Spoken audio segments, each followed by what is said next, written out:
No, you're fine. Thank you so much for joining us this evening. It feels like spring is finally coming. It feels like it's a really nice day today. So we are very excited to come out this evening and to talk about our long-term control plan for Jamaica Bay. I think many of you have been along with us for this journey that started back in 2016. We asked the state for an extension. We've come back for other meetings. And we're really excited tonight to talk to you about where we are in the process.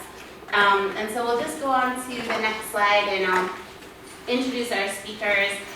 So this evening we have a lot of content to get through. I'll be doing sort of an introduction and I'll be kicking it off to my colleague Keith Mahoney, who's going to be talking about some information that we've shared before in terms of water quality. But then in terms of the long-term control plan, he'll be talking about the evaluation that we've conducted for different gray alternative projects. And then we'll stop and we'll have some opportunity for Q&A here. Before we proceed to John McLaughlin, who I think many of you have worked with on Jamaica Bay projects over the years, where he'll talk about some more watershed-based green infrastructure type projects. And then we'll kick it over to Pinar Balsi, Assistant Commissioner of DEP's Bureau of Environmental Planning and Analysis, where she will be presenting our recommended plan. We'll have some more time of Q&A and then we'll go on for next steps. So just to recap the LTCP and where we are in the process, remember LTCP is the term for the long-term control plan, the purpose of which is to look at different CSO controls to achieve water quality standards that are consistent with the federal CSO policy. We have been in the process of developing 10 water body specific long-term control plans. We have most of which have been submitted to the state, and there are 2 more that are due. The first one, which is Jamaica Bay, which we're talking about this evening, and the next one is the citywide East River Open Waters one that we've had several public meetings on so far. And these LTCPs are being developed in light of our CSO consent order, the agreement that we have with the State Department of Environmental Conservation that essentially requires that we develop these LTCPs and has a lot of other sort of legal requirements. So we'll sort of refer to these phrases throughout the evening. But the important thing to remember is that we're talking about CSO controls for Jamaica Bay, water quality for Jamaica Bay, in our proposed plan to the state. So in terms of where we are in the process, I mentioned that we had our first kickoff meeting back in September 2016. I think the original due date for the Jamaica Bay LTCP was June 2017. And we asked for an extension because of a lot of the work that's happening that we'll talk about this evening. So we came back actually to this location in the fall and we gave an update on where we were in the process of developing the plan. Today, we're talking about the alternatives, and I mentioned that Keith and John will be talking about those. And in our earlier long-term control plan submittals, we would just be talking about the alternatives. We'd be looking at the different sort of toolkit of options and costs. And then we would sort of take a step back and stop for a moment and submit our plan to the state.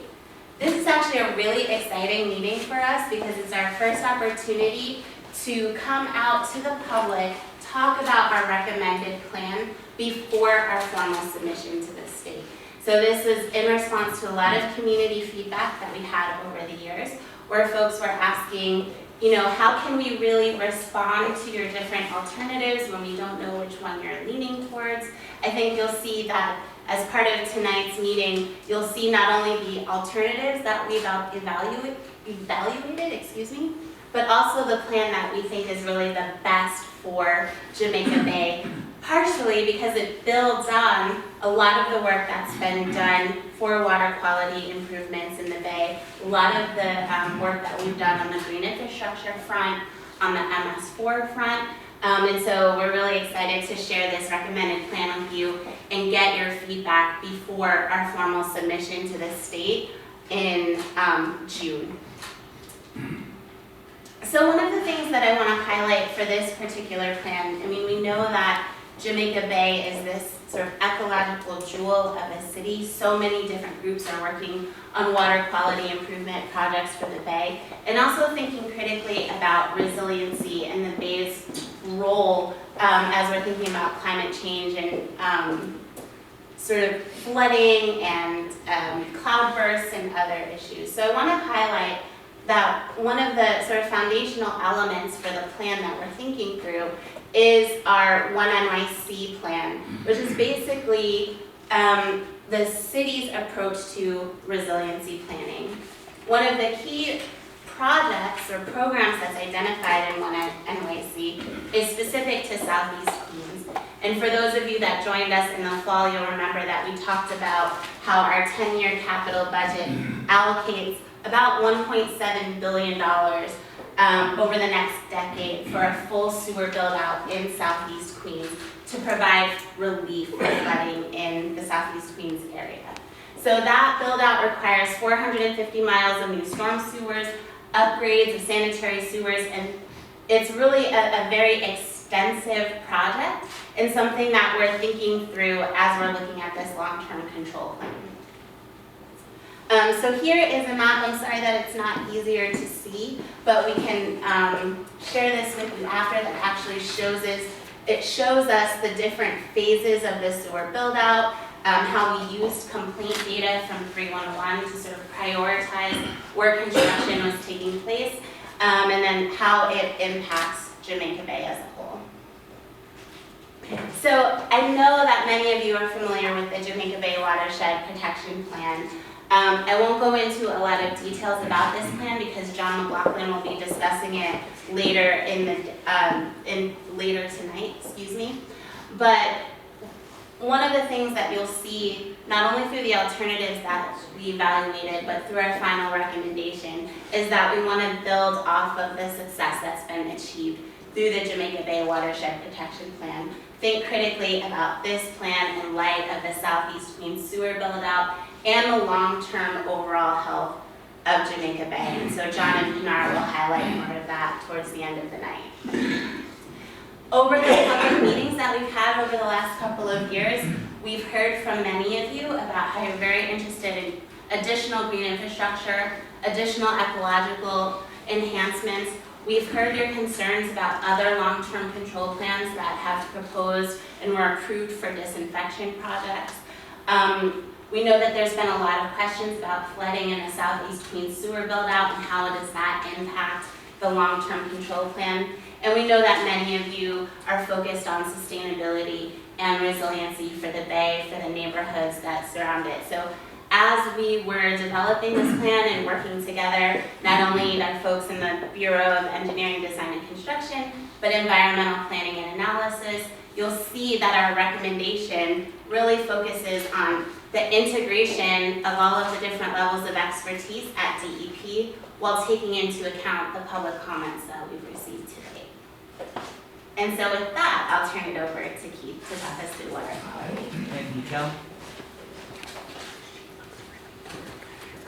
Thanks, everyone.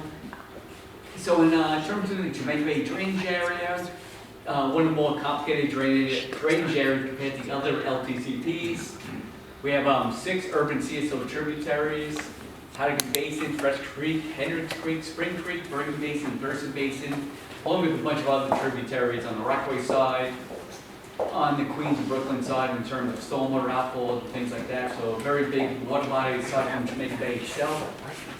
In terms of sewer system, there's a 20 CSO outflows, 149 MS4 outflows, so a lot of stormwater in this drainage area. Wastewater treatment plants, we have 4 of them. We have Rockaway, we have Jamaica, 26 Ward, and Coney Island, which is at the inlet of Jamaica Bay.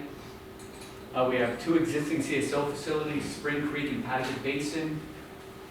And again, as I mentioned, significant stormwater discharges in the area. So a lot of this area is separated, particularly in Rockaways and Southeast Queens. This is just the water body classifications we show all the time. Jamaica Bay itself is an SB water body, which is our primary contact classification. All the tributaries are Class I, which is secondary contact recreation. And the next one gets into In terms of the water quality standards, doesn't make much of a difference in bacteria. Both Class I and SB now have the exact same criteria for bacteria. Dissolved oxygen slightly different, where SB is duration based from 3 to 4.8 milligrams per liter, and Class I is never less than 4 milligrams per liter. Not a huge difference. Also, as part of the CSO LTP goals and targets, we set up some other parameters. We look at seasonal bacterial compliance, both for fecal and enterococcus, annual dissolved oxygen compliance, time to recovery, which is kind of a new thing. We look at time to recovery after a wet work event, try to keep it less than 24 hours for recreation. And again, aesthetics and floatables control. And one other note we added here is DC. There's a new rule making out. Enterococcus has been out there for a while with the EPA recreational water quality criteria. So DC publicly noticed a revision to water quality standards for the coastal waters, where they're looking to now adopt Entero as an official standard. Right now it's only fecal and total coliform. So just a note. In terms of, just a little background too, in terms of Jamaica Bay, a lot of money's been spent in Jamaica Bay.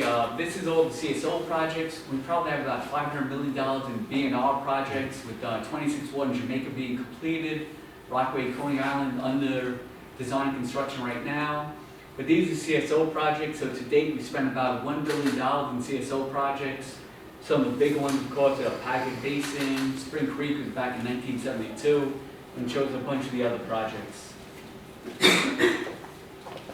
The other thing we're focusing on is part of the CSO long-term control plan, and this is kind of our baseline conditions in a way. Sometimes we use the term differently, but the 2030 goal, the 10% coverage throughout the combined areas.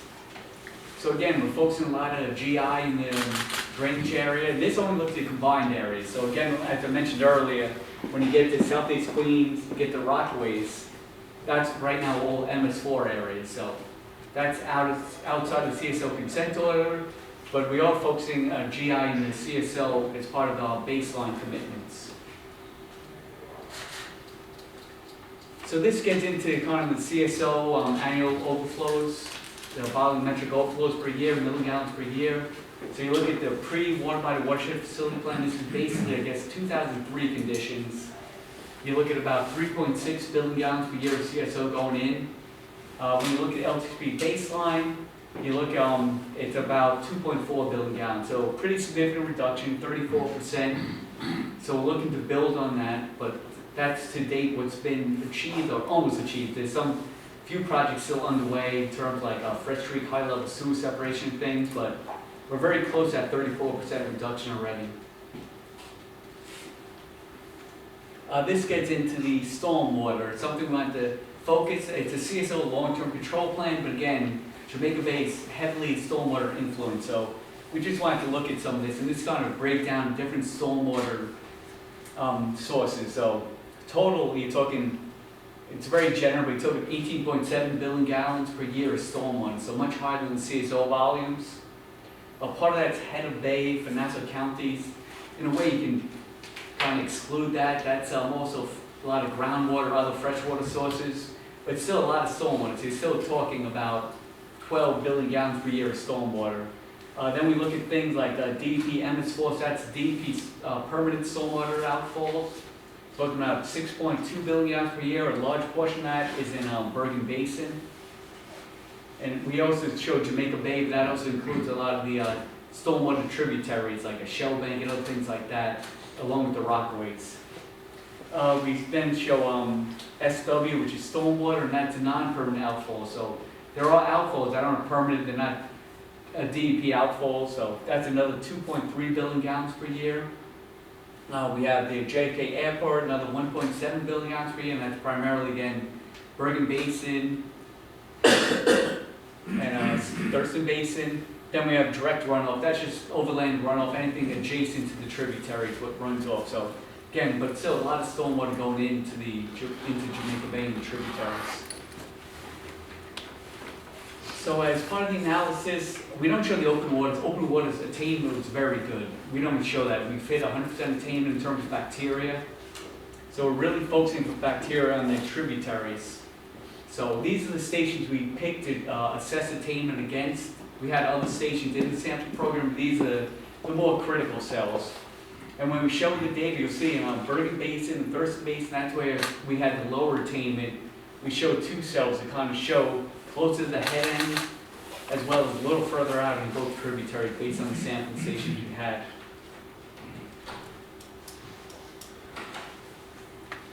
So you can see in terms of attainment, there's a lot here. Most of the check marks are on 95% and greater, so you can see most of the bay and most of the tributaries, very high attainment, both annual recreational season. A few excursions, Fresh Creek, pretty good, but then as you get to Thurston and Bergen, you can see particularly the head end of each, you see that lower attainment, annual and recreational, where there are definitely some hits in terms of attainment would be expected with all the CSO and stormwater, but overall pretty good. So we're going to focus later on some of the slides, we'll really focus on, we'll show mosaics showing the real impact, where the impacts are in the tributaries. We also look at annual DO, pretty good, but there are still some DO issues. A lot of that's attributed to nitrogen. And you can see again, the other thing we point out, which you see on the mosaics too, we look at LSP baseline versus 100% CSO control. That's kind of our gap analysis. We want to see what's the best we can do for you eliminate CSOs entirely. So again, you can see Thurston Basin, some improvements, Bergen, some improvements. But again, not always, not 100% attainment, particularly the head end, even with 100% CSO control. DO typically doesn't move. Again, it's really nitrogen impacted. And also the bathymetry of the Jamaica Bay. Next one, similar slide. This gets into,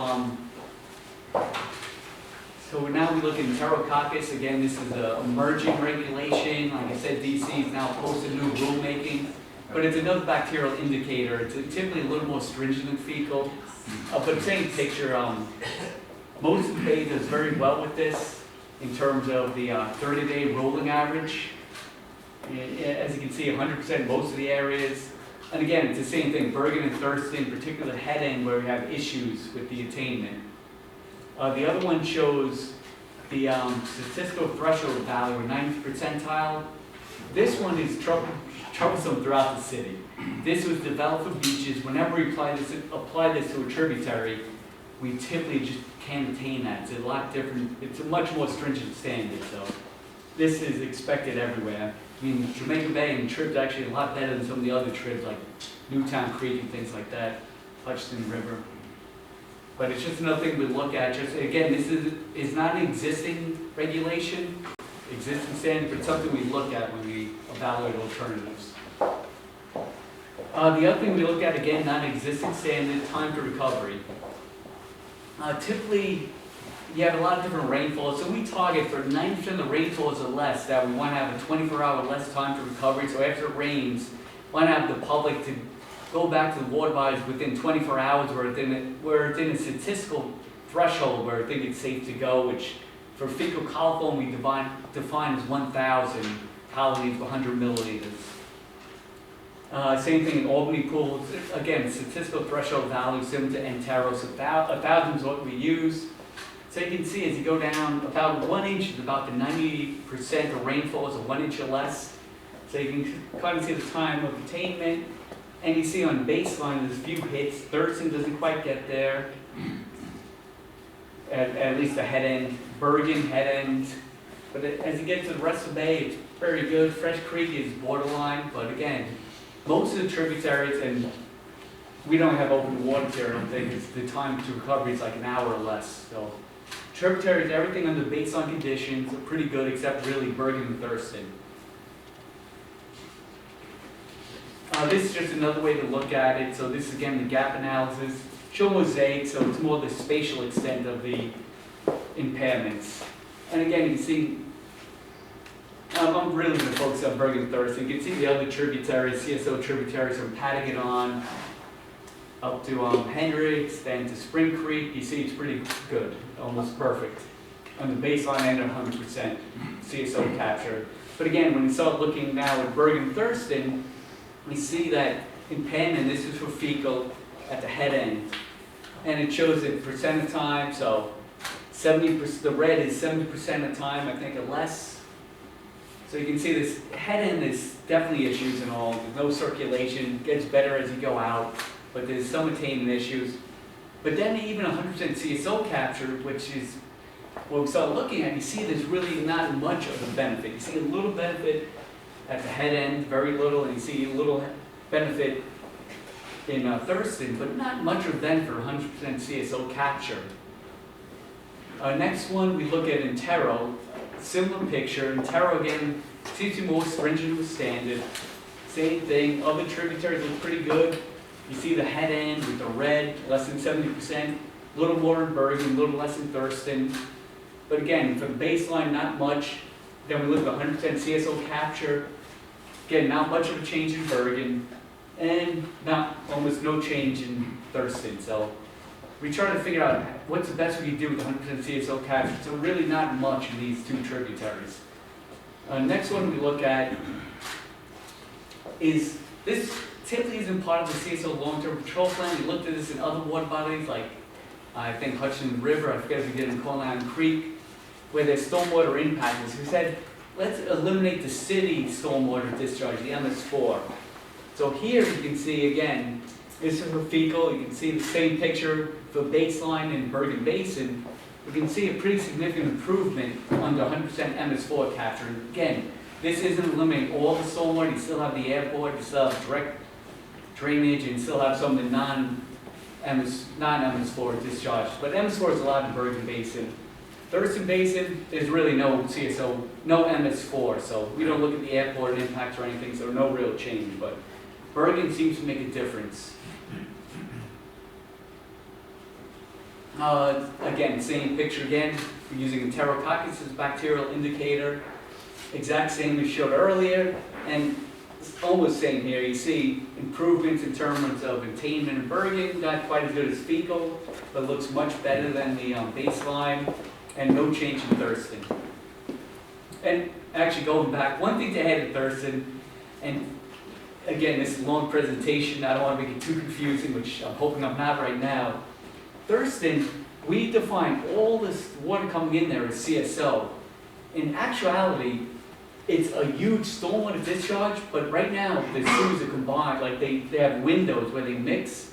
So all the flow going in there, like 700 million gallons, a little less, we define as being a combined sewer overflow. In the future, which isn't part of our baseline, those sewers are going to be all separated, but that's way in the future. That's a huge plan. So there will be things done in Thurston, but not part of the LTCP. But right now, that CSO is a lot of stormwater. We consider all CSO, so it's very dilute. So there is something way out there, but it's not part of this. That's why there's no change. Right now, we're classifying everything as CSO. And some of the key takeaways from this, and I always hate bullets, that makes me have to read. So, but the overall water quality is very good in Jamaica Bay, which we know. I mean, some of the things in terms of the impairments, really the head ends, a lot of these things are inaccessible. Some of the attainment, particularly in Thurston, there's a fence up. You can't even go up there because there's a runway there, so that you can't get there. Bergen's restricted, you could get there with permission. But both these are restricted water bodies with the non-attainment. The 100% CSO reduction really provides minimal water quality benefits. And again, I brought up significant stormwater inputs to Bergen Basin, particularly New York City MS4 on that one. As I said, both of them have stormwater from the airport. A lot of money's been spent. Mikkel talked about this. Right now, we spent over $1 billion on CSO controls in terms of Patagon Basin, high-level sewer separation, Spring Creek. There's a lot of things that we've done. Existing green infrastructure, we still have another $300 million allocated for green infrastructure in the combined areas. We have the Southeast Queen sewer built out, $1.7 billion committed, and this is again only a piece of it. That project is, I don't know how many billions. It's a long-term, that's why it's not included for Thurston Basin, but it's a long-term build-out. And again, one thing, this is something we'll be talking on, John McLaughlin, a little more integrated. A lot of the water body always bring up GI, ecological restorations. Jamaica really focusing on that right now. So that's something we're going to be talking about a little later. So really looking into ecological enhancements for Jamaica Bay. Keith, maybe you can take a couple questions. Oh yes, sure. Any questions? Just where are you in regards to the change that you mentioned with the state DEC, with the rule and the law on that? You have the little thing in the bottom. Yeah, So, are you adapting to that? Did they order you to change it? we're not changing yet, but we are evaluating against it. So we always evaluate against it in Terrell. We had the EPA 2012 rule, recreational water quality criteria, guidelines, whatever was in that criteria. So we always evaluate against that. DEC standard is a little different. But you're not in line with the federal EPA rule right now, is that correct? We're evaluating against their guidance, I guess it Yes. is. It's not adopted. But that's the Terrell I showed earlier was based on the EPA guidance. Okay. So we are also now looking at the new DEC rulemaking. We're not done with it yet, but it's a little different. Instead of using 30, they use 35, and so we're looking at that in terms of attainment. So that will probably include the LTSP, I'm most positive will, but we are looking at that. Okay. Okay, next part, I don't want to wait so it's a long presentation, but as part of the LTSP, we need to evaluate every control we have. We have to look at up to 100% CSO control, which we look at our typical year is a JFK 2008 rainfall, so we try to control 100% of CSO from that. So again, we look at the evaluation process, we look at things storage, treatment, system optimization, source control. We break it into categories. There's a toolbox next we'll look at. And we look at everything, bacterial source component, which is again important. We look at like stormwater bacteria, CSO, try to figure out where the impairment's coming from. I talked about the gap analysis, that what's the best you can do even with 100% CSO control. And again, to assess the different CSO controls necessary. Again, like I said, we look at it, and I'm going to show alternatives. There was probably, and Bob Albright's here, he worked on a ton of this. He's in Sawyer. We probably evaluated like up to 25 gray alternatives in certain water bodies. So there's a lot behind this. We're not showing everything. And then the end is we want to really identify cost-effective technologies to improve water quality. So I'll get into that. Next, this is a toolbox we show everywhere. It's I got some criticism on this because someone took out the axis, which is good. We used to have complexity versus cost, and it's not really that linear.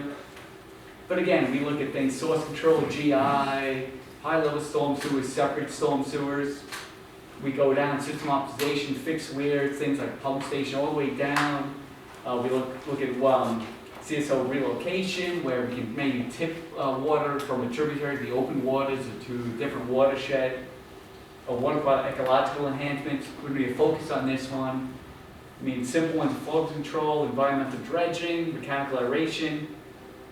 We get into tidal wetlands, bluebells, shellfish. This one's always a little different, but that's one we'll be focusing on a little later. We look at treatment alternatives to send more flow to the plants, retention treatment basins. We have a high rate clarification, which we typically don't recommend. It's very labor intensive, very complicated, but something we always look at. Down to storage alternatives in terms of storing in system in the sewer. I don't know where we sell the vertical shafts there. It's something used other places in the country. We typically don't recommend it. Tanks and tunnels. So we look at kind of the full range of alternatives. And this is really short list. Like I said, we evaluated a number of alternatives, and we don't look at every tributary here.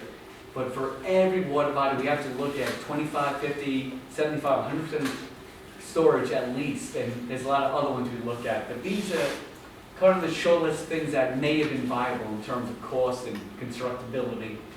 So this one's focusing on Bergen Basin. One of them we're looking at is we have the two regulators, JA 3 and 14. That's our biggest CSO contributor. We recently completed some bending weirs and parallel interceptor in that area.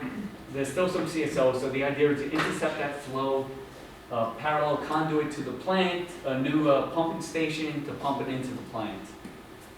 So that's one thing we looked at.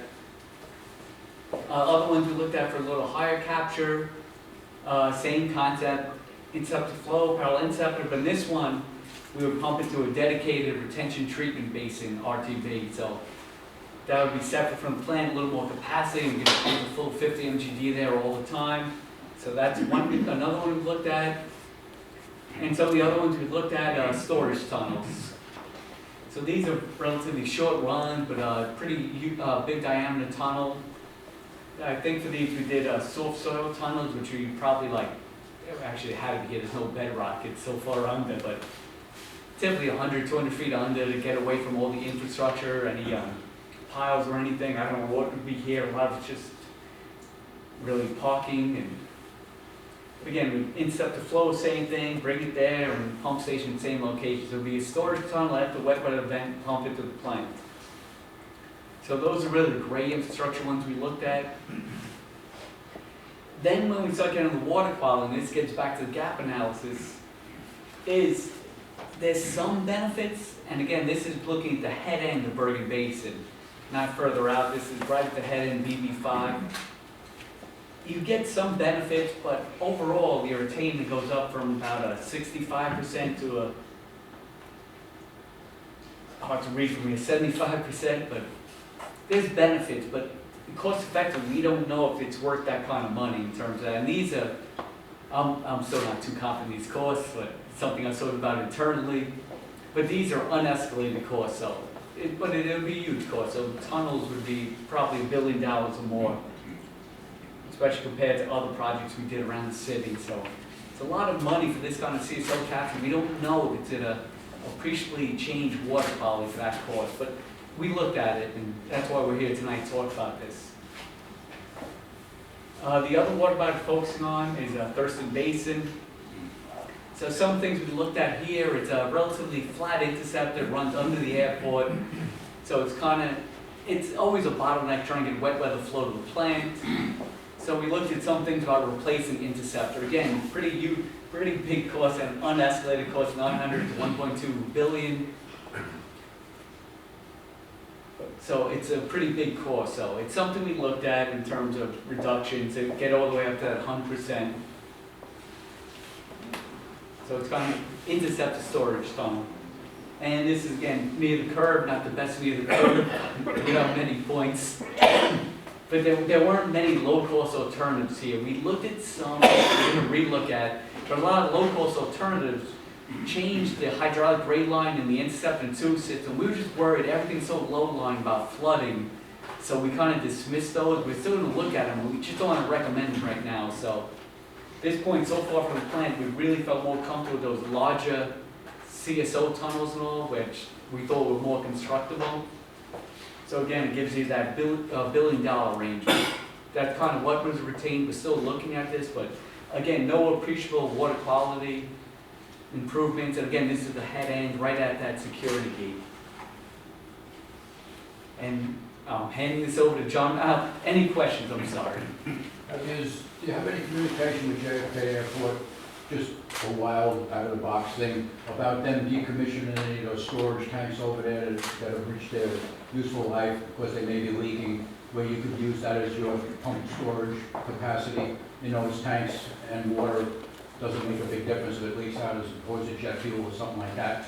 Is there any communication back and forth with them to know what they're doing and your need for something, and they're looking to get rid of something? Yeah, there's been none. I honestly, I don't even I know can if check it this. exists. I don't I'm think just there's a throwing it lot out of, there. there's been minimum communication. Yeah. In I mean, Flush maybe Bay, you we should talked a establish lot that, about you know, water. with them. They may be planning in 5 years from now to demolish 20 of those tanks that would have large capacity for you to pump your stuff over in there and hold it during rainstorms and then pump it back into Jamaica plant. We can look. I don't think there'll be sufficient volume, but there are interactions like Bergen Basin, that fuel storage right there, kind of impact something we'll talk about later in ecological restorations and things like that. But we should follow with them if these are retained alternatives and other things. But we can definitely look at that.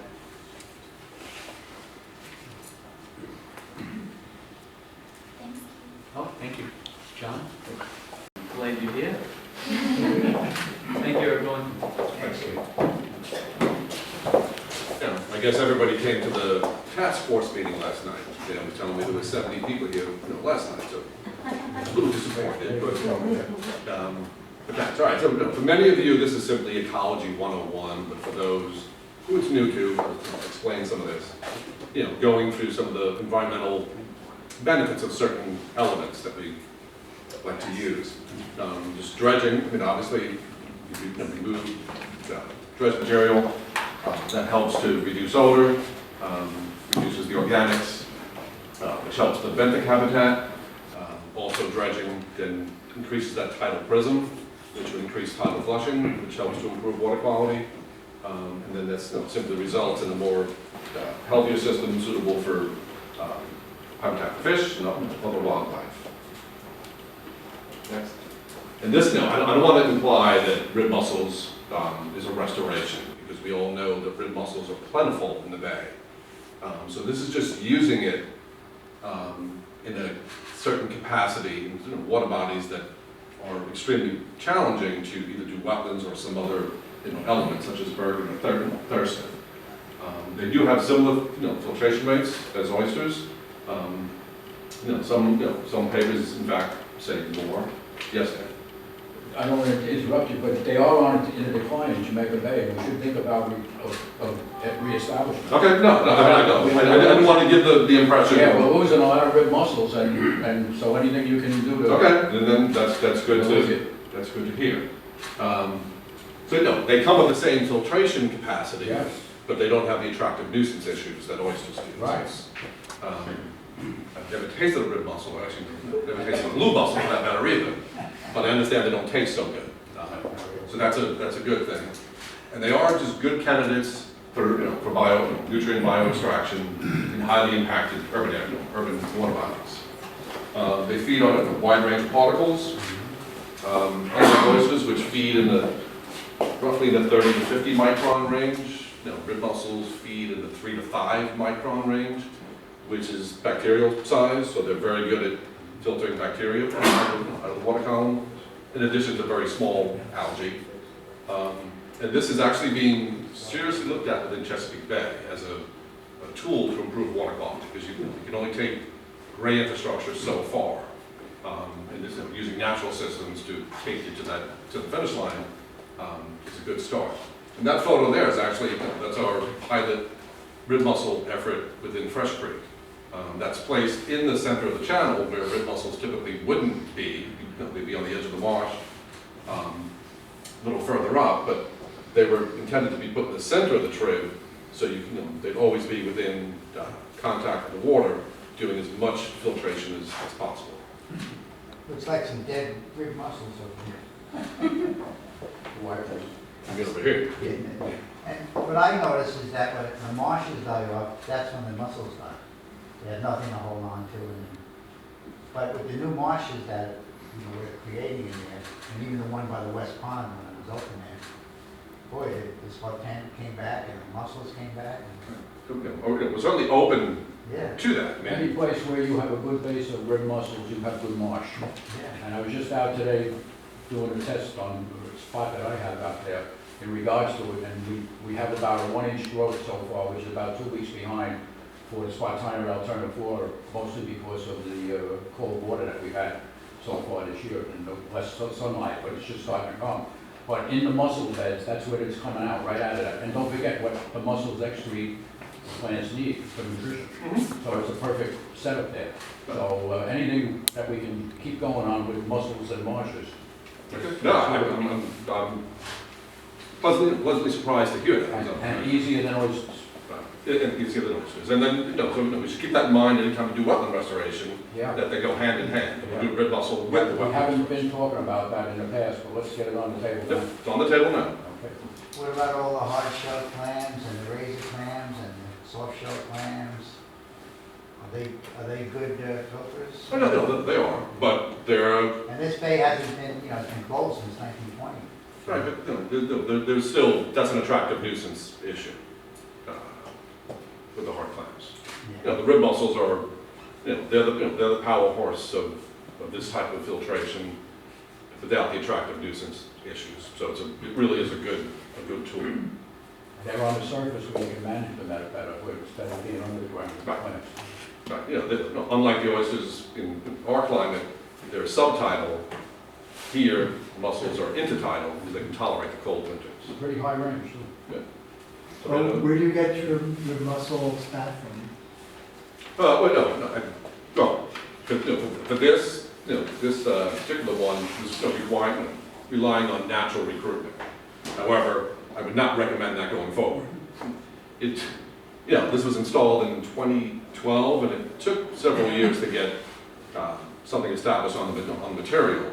But now that's established, it is taking off. But if we do this again, they would be pre-seeded. Then place it out there. Don't wait for natural recruitment, just pre-seed it. Dan told me, if you do a good presentation, there's no questions. Dan. All right. All right, everybody knows, the benefits of, tidal wetland restoration, removing nutrients, nitrogen, improving DO, can remove pathogens, through various physical, biogeochemical processes.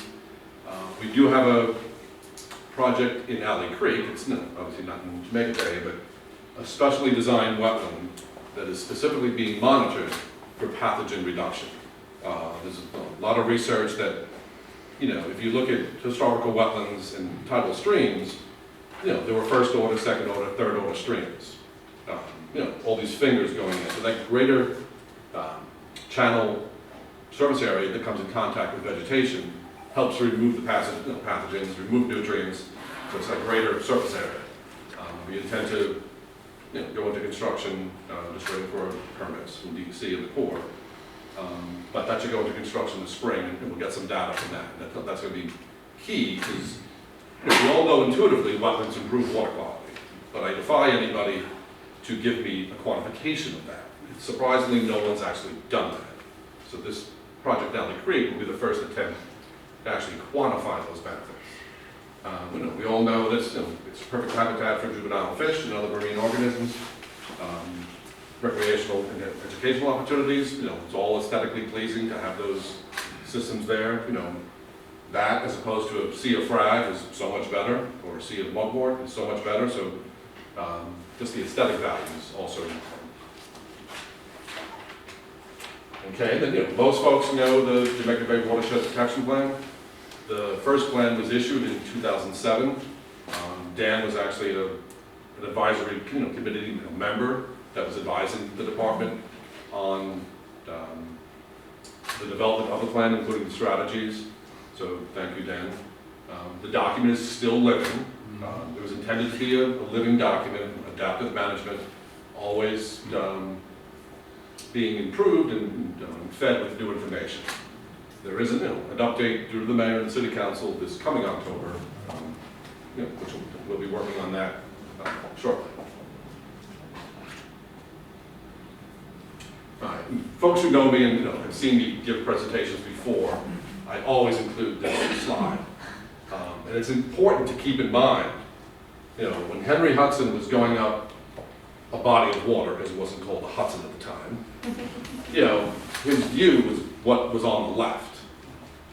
Today, that's what we have. So, if we're under some illusion that we can go back to pre-European settlement, we need to get a little reality check. And we need to do what's possible in the current environmental context. That doesn't mean we don't do anything. It just means certain things are irreversibly changed, and we're not going back, unless we're willing to remove all that. But as far as I know, there are no plans for that. So Let's take a vote. okay, you start. All right, you just keep on clicking. So it's just we all want to restore it to all these to these great ecological goals, but just have to keep in mind the canvas has drastically changed. And we just need to work with what we have. And I think we've come a long way. They talked to Eric Sanderson, folks who know Manhattan. When you first saw that blew me away. And I remember one thing he told me. He says, "Well, John, the image on the right didn't happen overnight. That took about 300 years to change. Not saying we should take 300 years to put it back, but it's going to take time to put it back. But I think right now we're on the right trajectory to do so." Okay, and then the plan is just a quick summary. There are about 127 different strategies identified. I think at last count, I want to say 85% of those strategies have been completed and the remaining 15 are just ongoing and they will be in perpetuity. It's just one of those things, but for the most part, all those strategies that were identified, we've implemented. And they focused on, water quality, restoration, stormwater management, GI, the watershed, looking at public education and outreach, public use and enjoyment, and then the coordination and the implementation. I think there's 27 different government agencies that have some jurisdiction over the bay. That's a lot of government to deal with. So it takes a lot of coordination with all those folks. And I'm happy to say that I think we're all working very well together in the sandbox at this point. All the different government agencies, DEC, the Corps, Park Service, City Parks, DEP.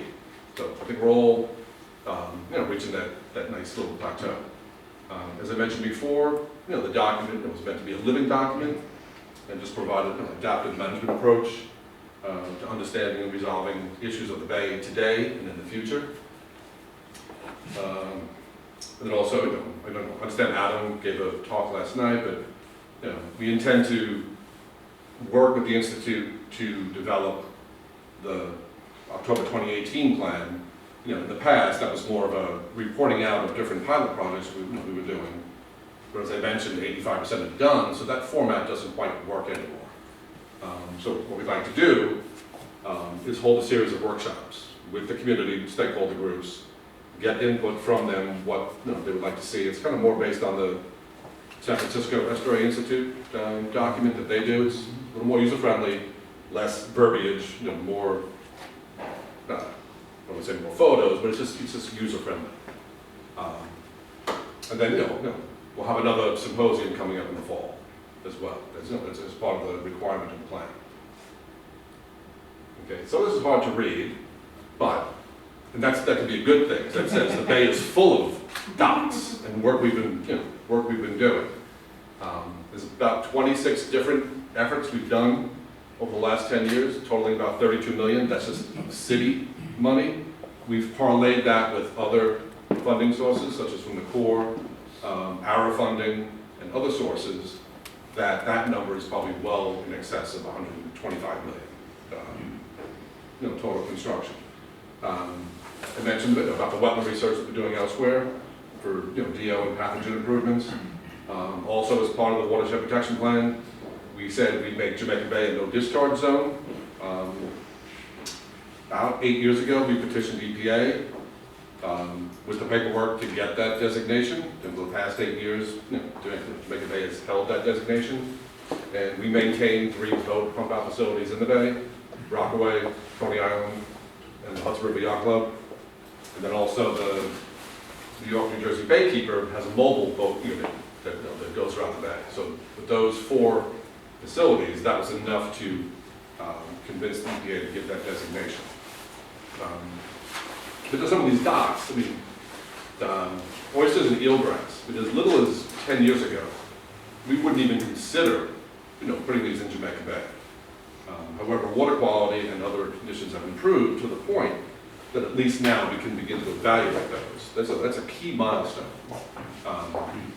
And the eelgrass demonstration is more here. We tried it in the center of the bay, but we knew off the bat that it wasn't quite ready for it in the center of the bay.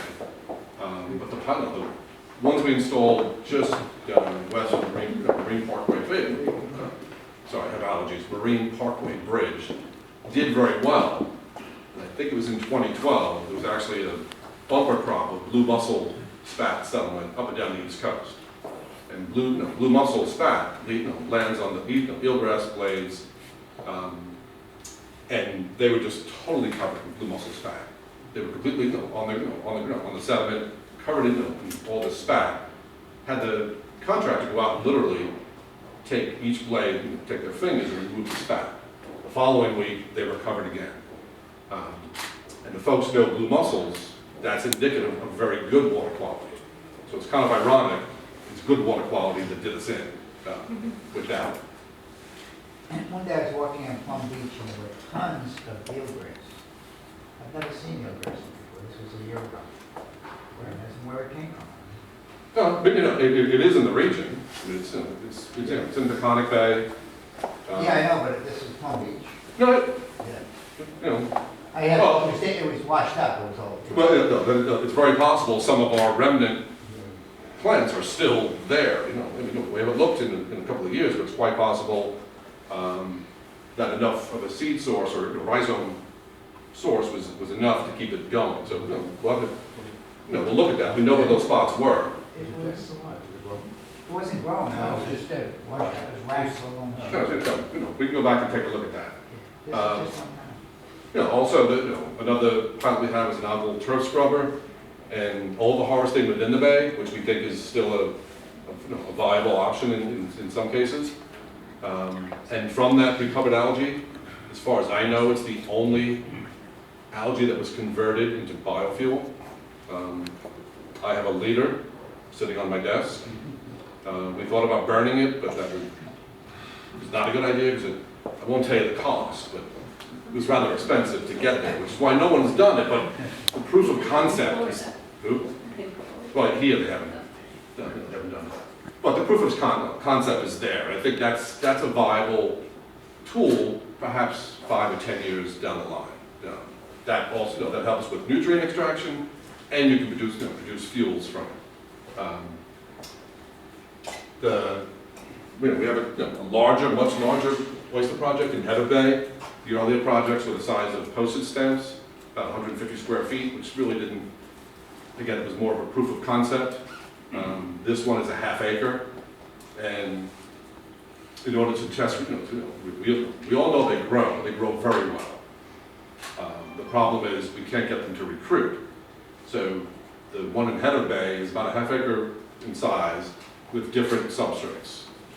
Clamshell, oyster shell, and then naturally crushed porcelain as another substrate. And there's no spout-on shell on it, so if we observe any spat on that material, we know we have recruitment. Compared to other studies which use spout-on shells, so it's very hard to say if you got recruitment because you already had spout-on shell. The landfills, I understand that Leslie Wright from State Parks spoke last night on Penn and Fountain. That was a huge restoration done by DEP. I'm happy to say now it's converted into a state park.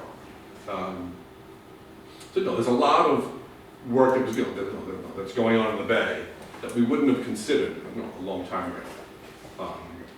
So all those dots, will still continue to do more restoration in the bay. We are a significant local cost-sharing sponsor with the Corps, on the HRE sites within Jamaica Bay. That includes the Marsh Islands, some work in Fresh Creek, and then some work in Dead Horse Bay, I think. That could be a combination with Park Service and us. And then just, going forward, produce a robust, ecologically based, plan, that includes wetlands and, upland maritime restoration along the entire perimeter of the bay. That's similar to, again, to what Chesapeake Bay is doing. Looking at these natural and nature-based features. Hate to use a core term, but that's, that is where we're heading. Gray infrastructure and hard infrastructure can only get you so far. These systems get you the habitat, get you the water quality improvements, get you the aesthetic values. There's a large bang for the buck. So we want to use that, not only for ecological improvements, but also to help meet water quality improvements. You don't have Sunset Cove on there. This is only DEP work. Oh, okay. If you want to include everybody else, then all the water would be. We'll let you take credit at some point. Well, we actually did pay $50,000 towards that. So I should have put the dot there. You get in on it. You should take credit for the tons of debris that we took off the shoreline. Yes, You don't and pay for it. There you go. thank you, Don. Yes, every year we fund Don to do a debris cleanup. We get him dumpsters, we get him plants, we get him bags, shovels. We fund, he has a program with the, is it the AmeriCorps? No. No, it's just a restoration course. No, restoration program. We go around and pick up debris around the bay. So it's a major effort, and just that these little things begin to add up. In aggregate, they really do amount to something. So, Oh, question? no, I'm going to take this off. How do I get rid of this?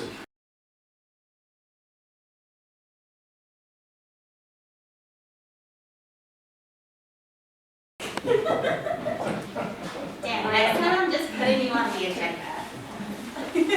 All right, hi everyone, I'm Pilar Balsi, I'm the Assistant Commissioner for the Bureau of Environmental Planning and Analysis, and today, actually, it's the first time in the LPCB history that we are going to be proposing a plan as such a traditional CSO reduction plan, but it really goes above and beyond and brings this watershed approach to the Jamaica Bay protection, and it builds upon what John just talked about, the watershed protection plan principles, and dovetails on the Southeastern Kings Plan Initiative. So before I go into the details of what are the 4 basic initiatives that we are proposing under this integrated watershed plan, I want to highlight the fact that, Jamaica Bay, is heat mentioned, is really impacted by many different sources. So if you look at Chesapeake Bay, it requires a TMDL approach, and when you call the TMDL, it requires a watershed approach. So that's why we said, okay, the traditional CSO control for watershed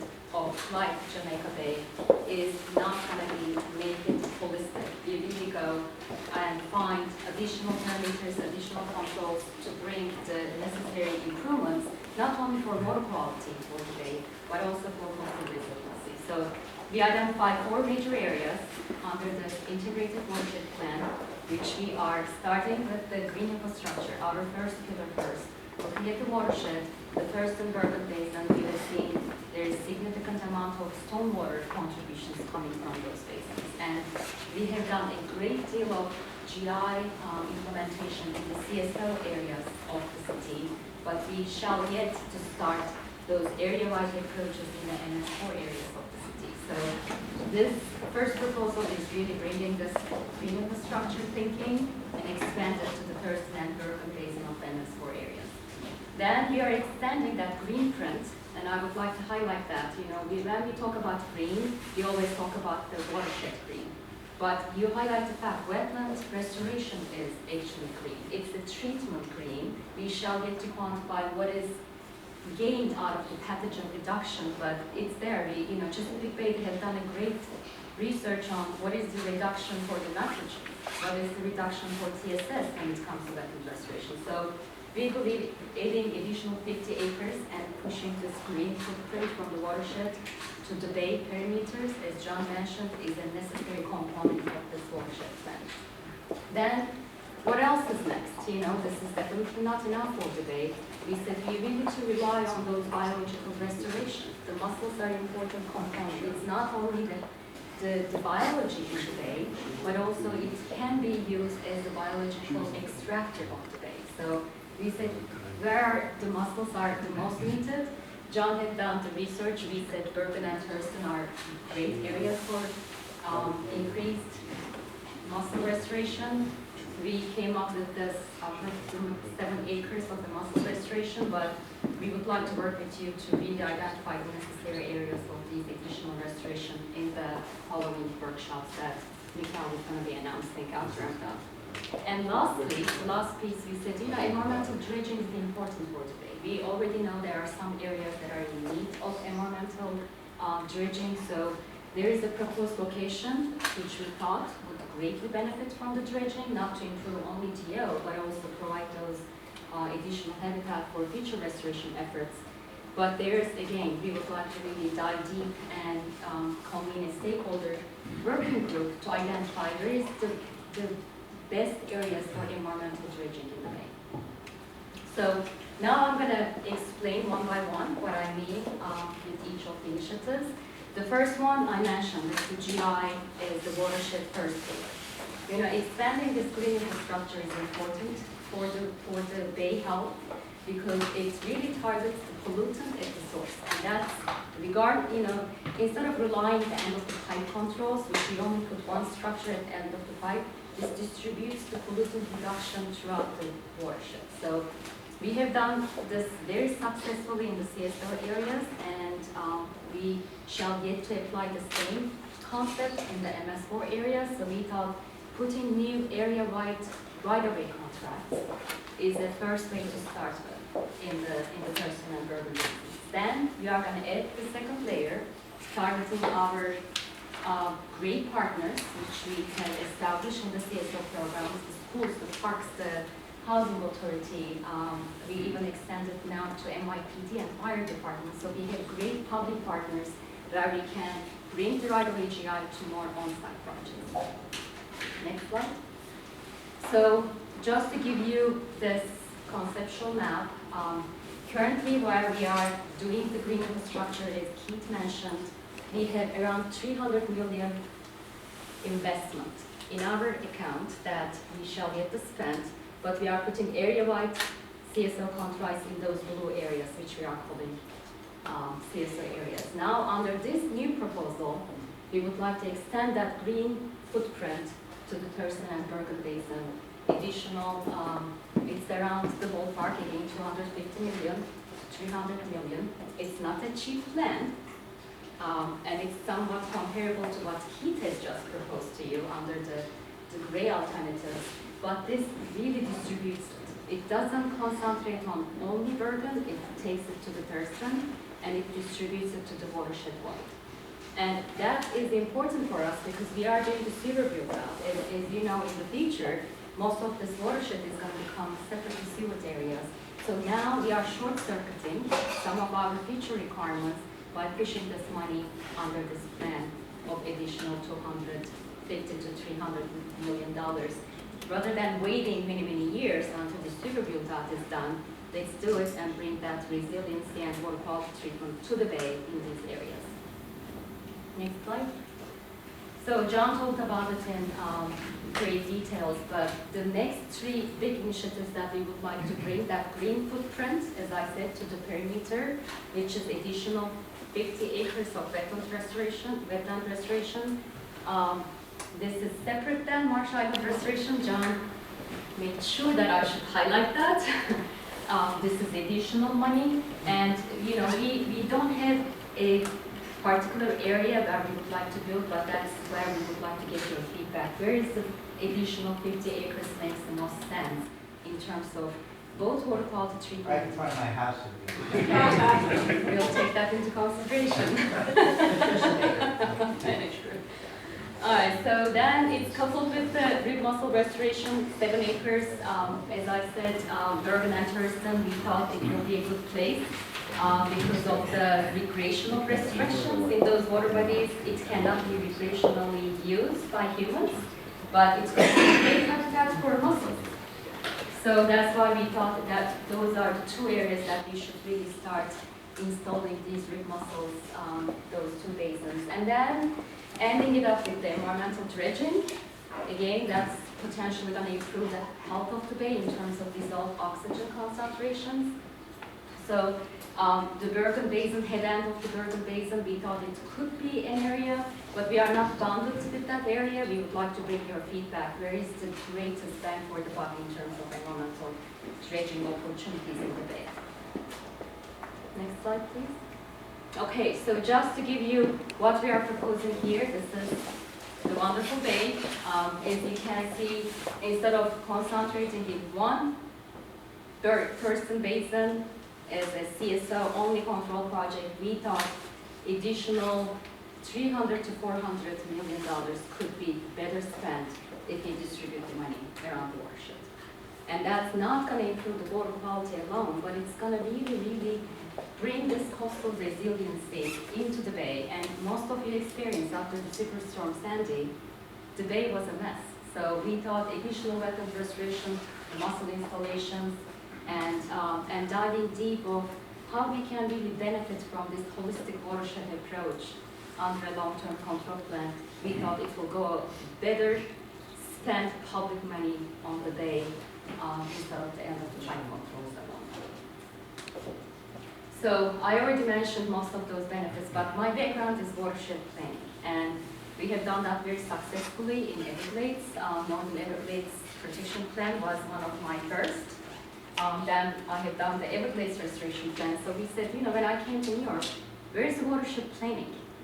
Why can't we really bring that watershed planning into our traditional long-term control planning? So we said Jamaica Bay deserves that, and let's break those traditional CSO planning and take it to the next notch in light of the climate change and the EPA administration that we, the New York City, should really follow some of the few rest of the nations. You know, City of Seattle is doing an integrated plan under their CSO planning. Chesapeake Bay is another great example that they have a TMDL and they do integrated watershed planning.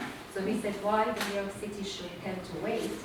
Let's take this opportunity and propose a plan that's gonna bring the watershed first pillar, green infrastructure, which we know everybody really likes and enjoys having it in the watershed.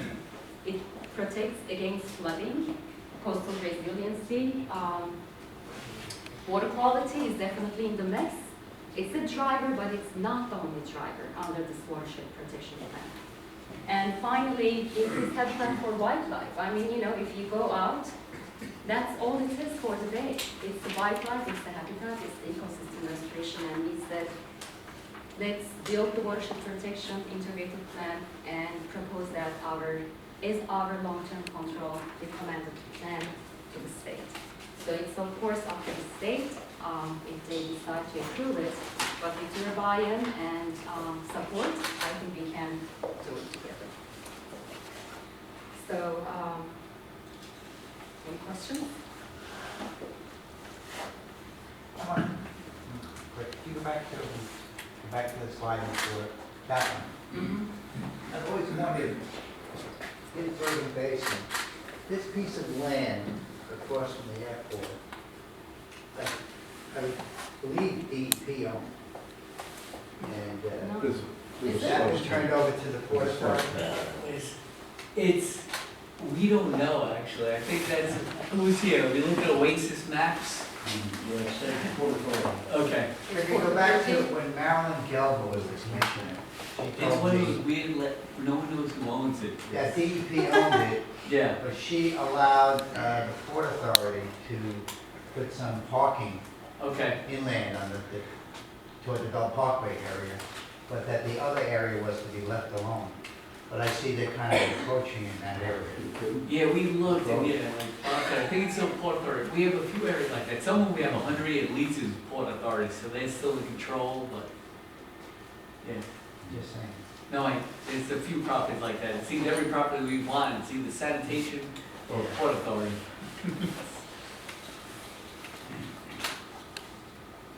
I mean, I would love to get your feedback in terms of, I know this is nothing we have done before. We are really, this is our first, and I'm excited to propose this as one of the first long-term control integrated plan. It's not a traditional CSO volume reduction plan, but you know, we really would like to get the public support on this plan as moving forward. And there is significant amount of investments on the table here. It's around 400 plus. It's not a cheap plan to implement. And just if it was solely driven by the water quality alone, this wouldn't be the plan. This is really a plan to build for the future, not for today.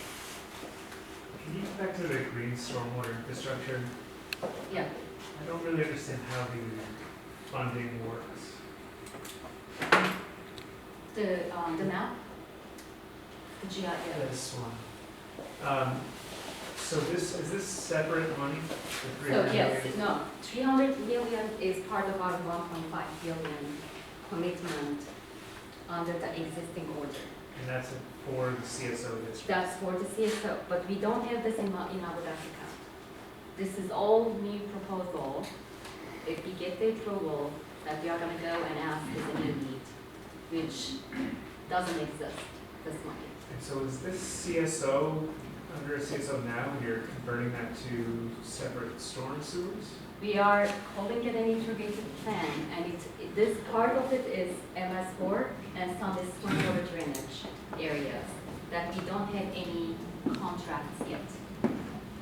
So it is an integrated plan, yes. It is going to tackle down the storm first, which is the significant contribution to these basins, as Keith highlighted. You might have missed that, Michael, when you came and he already concluded that part of the presentation. But the Thurston and Bergen, the largest contribution are, Bergen particularly, are coming from the storm system, the separate storm areas and the storm drainage of the CSO areas. And this is where we are building our sewer build out. So even some of it may not be, complete. I mean, we are counting as CSO, some of it, because it goes to the CSO pipe, but in the future, it's gonna be all MS4 areas. And we are proposing, if I'm following you, I know where you are leading, you may say, why are you not proposing under your MS4 plan? And our pitch is, currently our MS4 permit doesn't necessitate this kind of an action. It is to pilot green infrastructure projects. And we are short-circuiting the permit process, meaning that we may get there as we negotiate our next permit or the following permit, but today's requirements doesn't necessitate this spending under MS4.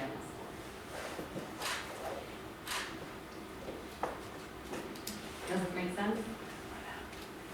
So we are fronting the money today and coupling it with the wetland restoration and reef mussel restoration and environmental dredging to make an integrated watershed plan.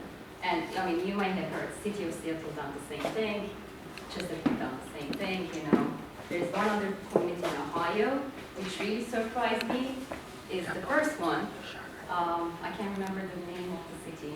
Can you remember the first? The first integrated plan that they said, we want to do it voluntarily.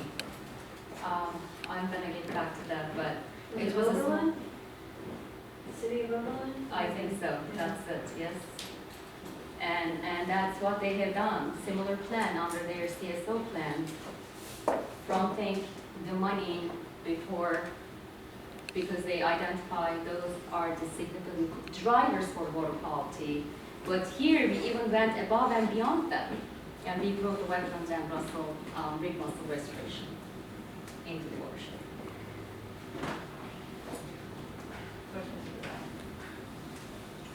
I love good mussels. I love the plans for them. I haven't heard how DEP is going to get good mussel seed, because there was a NOAA fisheries project in 2013, and they couldn't get seed. And I know there's a lab in New Jersey that knows how to make seed, good mussel seed, but they have no funding. So I would like to know what DEP's plans for getting the seed is. Was that the NOAA project in Soundview? Yes. Okay, yeah. They came here today. They had to get adult mussels. No, that's what we need to work with the community folks to figure that out. We don't have all the answers. Okay, you don't know yet. We don't know yet, but obviously we like to use what's, within the bay itself as a starting point. They know the Park Service. Because I've heard there's a lab in New Jersey that actually has the know-how to create good mussel seeds. Apparently it's not like oyster seed, it's... Yeah, I mean, we've done it with our oyster project, working with the Cornell Cooperative Extension in out east. And, you can place them in tanks. You get them to set, artificially. But there's no market for mussels, so it's not something you can find commercially. No, I know. We'll have to make it. Yeah. It's not, I don't think it's gonna be that hard. We just have to find it and do it. They do reproduce naturally pretty good. Right. So, I put in that riprap bulkhead, 80 foot by, within tidal zone, 5 or 6 foot, it's covered with mussels. I think we can find it. And and other places too. And, we're losing them in the marshes, but we're gaining them in other hard structures. And riprap, natural stone riprap, it seems to be something that they belong. A preferred habitat or substrate. Yeah, that's some great mussels. Peter and Keith and John, can you just talk a little bit about assumptions you're making with regard to climate change and sea level rise in this plan? Well, we haven't really run a model with those future climate assumptions. Our assumptions include the 2040 completions. I think you may want to. Right. So, I mean, we do plan on running a citywide one with the, at least in terms of sea level rise, you see the impacts. Right now, we just do typical 2008 conditions, 2002 through 2011. 2008 rainfall was for JFK was the 75th percentile, so we thought it reflected more of climate change. And again, for the rainfall, we also run 2002 through 2011, so we have some severe events. In terms of sea level rise, we haven't run that yet. We are going to run in terms of, I mean, CSOs, it helps. We know it's a bigger issue, but we plan when we get to the citywide LTCP just to kind of look at that in terms of implications of sea level rise. Are you getting any guidance at all from state DEC on what assumptions to? Oh, we're working with a bunch of people. I mean, we're also working with ORR and we're refining exactly, there's a ton of work going on right now. Everyone has a little different guidance. We're trying to reconcile everything. We're trying to pick the exact sea level, the exact storm surge, rainfall, profiles. There's one thing saying it's a 5-year storm, 50-year storm, but the profiles are all different. So there's a lot of work going on. We're trying to reconcile that with everyone in terms of what we've been running the model. But the bottom line is that in fact you're not really doing much beyond traditional backward-looking assumptions with regard to the future. For the CSO, we're not, we are, but again, we're taking these same models. I understand. We are running, but yeah, the CSO, it reduces the amount of CSO and all, not in the best way, because CSO has nowhere to go with sea level rise, but we will look at that under the citywide, and we are looking at under a bunch of resiliency planning. We're working with different city and state agencies and federal. So there is coordination happening, just to It is build off of coordination. that. So we're working with the Mayor's Office of Recovery and Resiliency on a citywide resiliency study that Pinar's team is leading. And so that's including, climate change projections, other data and analysis, not just for stormwater, but for storm surge. And so that analysis is ongoing and integrated because the same teams on Pinar's shop that are working on that study are incorporated into this LTCP planning. Right, and also we're doing sewer shed modeling, working on all these solutions, east side resiliency. We actually did some modeling with the Army Corps where they wanted to look at the tidal gate at the inlet, so we looked at the waterfall impact if that gate was closed for different durations, 24, 48 hours, 72 hours. So we have been coordinating all throughout the agency. I mean, one thing that I forgot to mention, but when we expand the green footprint in these areas under this new plan, we would like to test some of those climate interventions. We call it cloudburst planning, where we can bring, where we can work with the city DOT to change the street elevations and use the streets as more of a conveyance system to bring that flow to an on-site project. And we thought South Jamaica houses in southeastern Queens could be a good candidate for that. So the city DOT said they would support such a proposal to pilot, and they said they will get some capital funding to change the street grades. So as I said, that they can use as more of a living stream to bring that flow to an on-site project where we can infiltrate. So those kind of interventions, I think, is a great potential for this green infrastructure distributed approach, because that's where really you can start, you have another partner to be able to test those kind of approaches. I just would urge the department to consider ways in which the public can be involved in a discussion that involves not only the long-term control plans, but also the Hudson Estuary Program, the Long Island Sound Study, and the Mid-Atlantic Regional Planning Body plans. So that in fact everybody is on the same page with respect to assumptions with regard to climate change, sea level rise, storm surge, and all the other associated issues. I don't get a sense that that's happening, and I'm very disappointed that in fact at the state level, the Water Management Advisory Committee doesn't even have meetings scheduled for the rest of this year. So I don't know what the vehicle is for that. I'm not sure where the impetus should come from, but I think it's really absolutely critical. Jamaica Bay has been the locus for a lot of the concern on sea level rise. There has been a sea level rise task force at various times, and maybe this is where it should begin.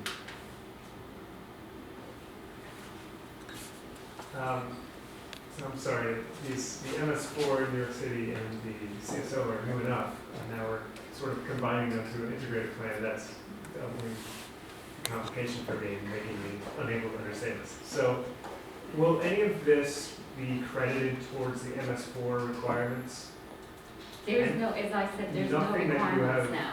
Well, right. Yeah, under our MS4 permit, the only, okay, let me take it back.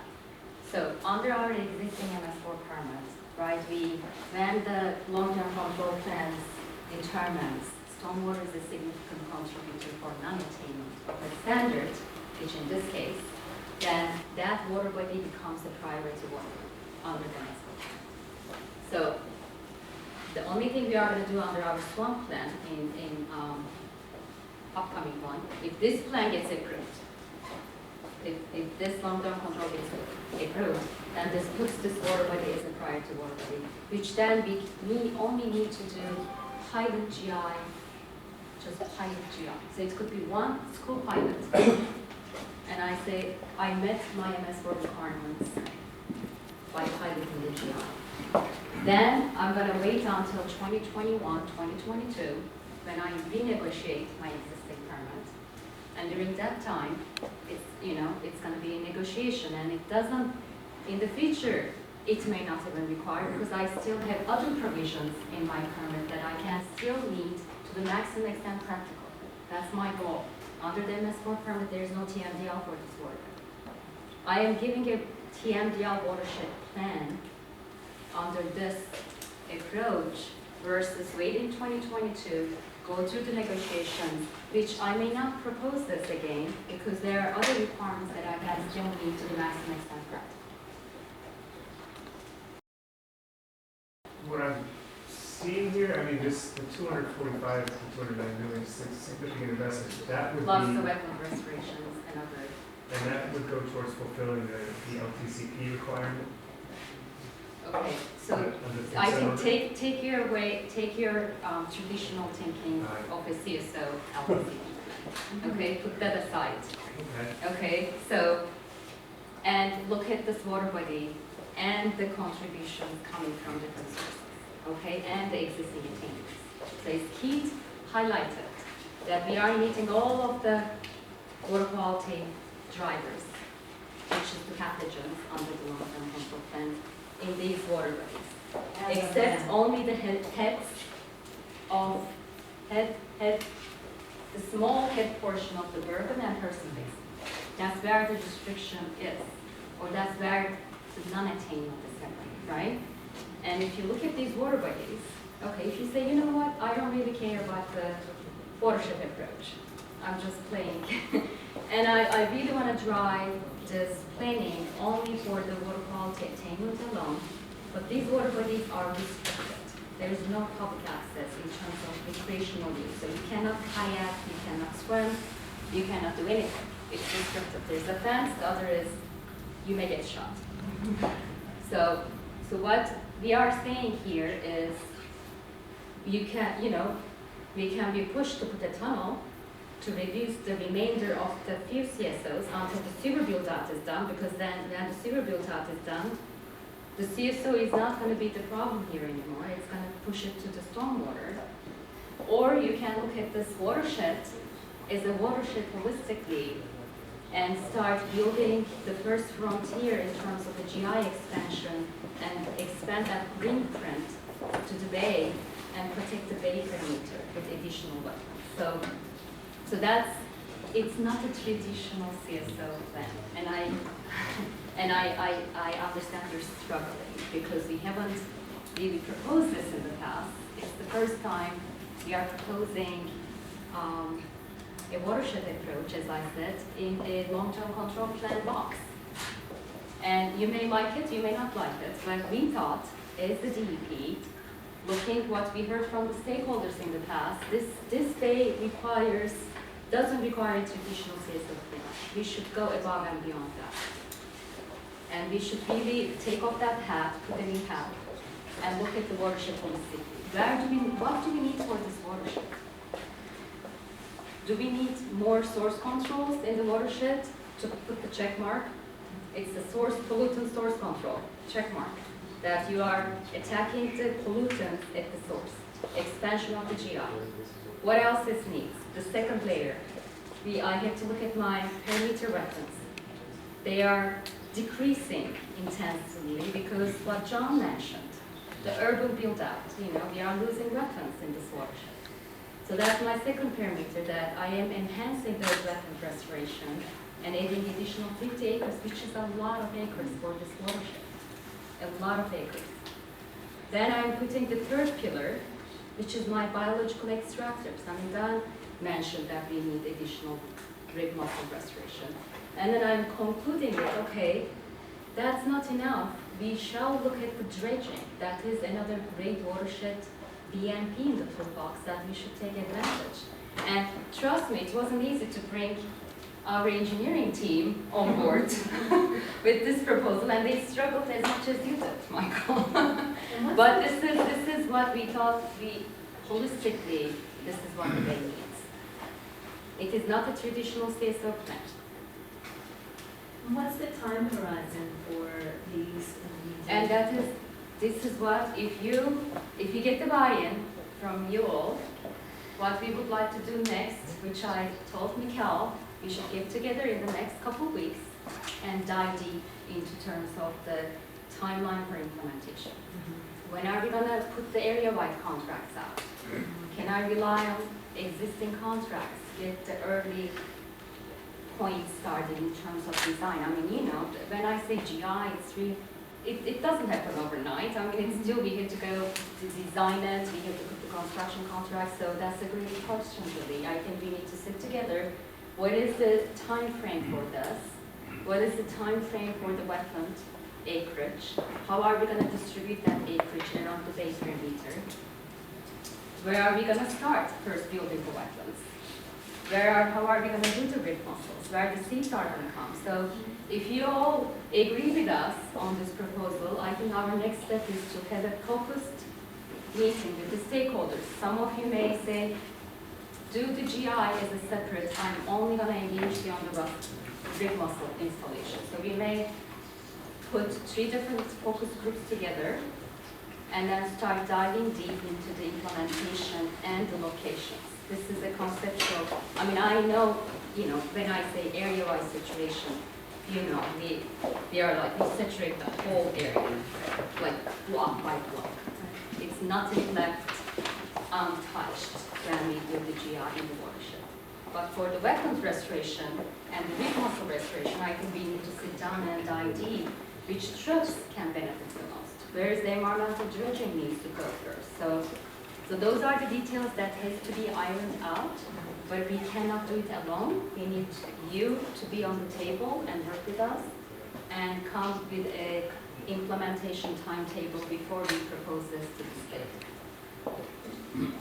I'd like to see an honest appraisal of 2 columns of one, the benefits of an integrated plan and the benefits of a non-integrated plan, so that we can plainly look and see what is better or what's worse, because ultimately it's going to be the comments we make to the DEC whether or not they accept this or not.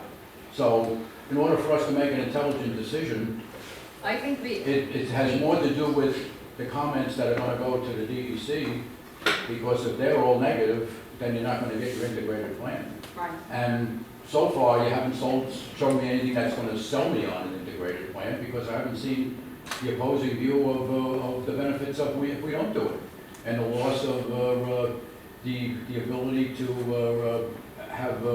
to keep the different things in check with a non-integrated plan. So, I'm in the middle right now, trying to make a decision, but you're not giving me enough information here, and what you are giving me is based on, of course, your DEP's version of it. And to be honest with you, I'd like to see, a little more, so that I can make a decision here. I may be entirely working towards your plan, but I haven't seen enough, and I haven't seen enough of the other. And right now, I might be against you because I'm not being fully informed on the benefits of an integrated plan. Okay, so the integrated plan benefits, which I can I don't summarize expect here. you to do them right now, we'll Yeah, but look I at this in think the it's future, I all want to here. see the, The watershed benefits from the stormwater reductions is here. Additional 129 million. Go back to the wetlands slide.